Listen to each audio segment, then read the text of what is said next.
Good day everyone. Assalamualaikum warahmatullahi wabarakatuh. My name is Wisnu Suryonugroho from Information Technology. Today, I like to discuss the hot topic of the Constitutional Court verdict on the dispute over the 2024 presidential election. The Constitutional Court has decided to reject all appeals submitted by presidential and vice presidential candidate pairs number 1, Anies Baswedan and Muhaimin Iskandar, as well as candidate pairs number 2, Ganjar Pranowo and Mahfud MD. In the hearing of the dispute over the results of the 2024 presidential election on Monday, 22 of 4, the MK stated that the applicants appear were without legal basis entirely. The arguments presented in the appeals included allegation of the lack of neutrality of the election supervisory board, or we call Bawaslu, and the constitutional order. Furthermore, other arguments relate to accusation of abuse of power by President Joko Widodo in using the state budget APBN in the form of distributing social assistance (bansos) beyond aimed at influencing the election. This also included argument about the misuse of power by central government, regional government, and village government in the form of support with the aim of winning presidential and vice presidential candidate pairs number 2, Prabowo Subianto, Gibran Rakabuming Raka.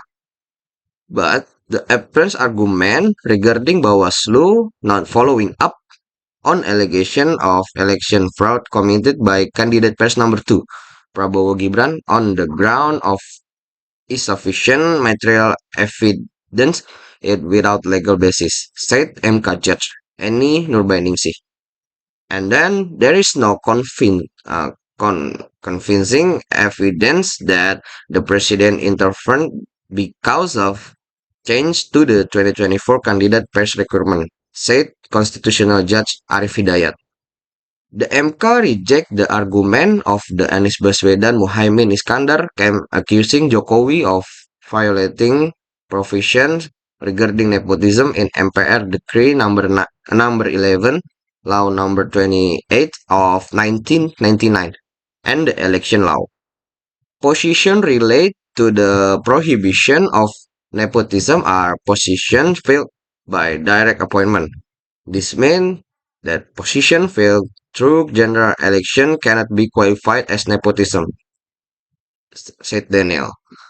The Constitutional Court stated that the argument of the Anies Baswedan Muhaimin Iskandar came regarding the correlation between social assistance, bansos, and acquisition for votes for one of the presidential and vice presidential candidate pairs were not proved, therefore lacking legal basis.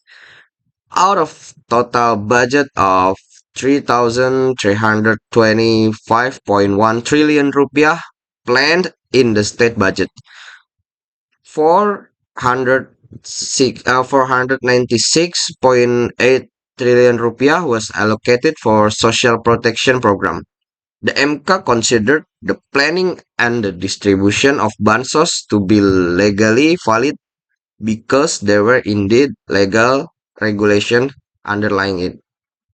As now, in the verdict session of the presidential election dispute held on Monday, 22 of 4 of 2024, the Constitutional Court rejected the law rejected the lawsuit of Anies Mohaimin and Ganjar Mahfud.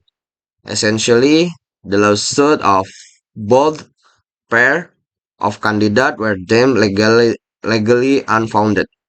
Reject the applicant's petition in their entirely, said the Chief Justice of the Constitutional Court, Suhartoyo.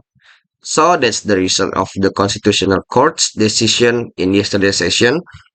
Congratulations to candidate pair number 2, Prabowo Subianto, Gibran Rakabuming Raka, on your victory.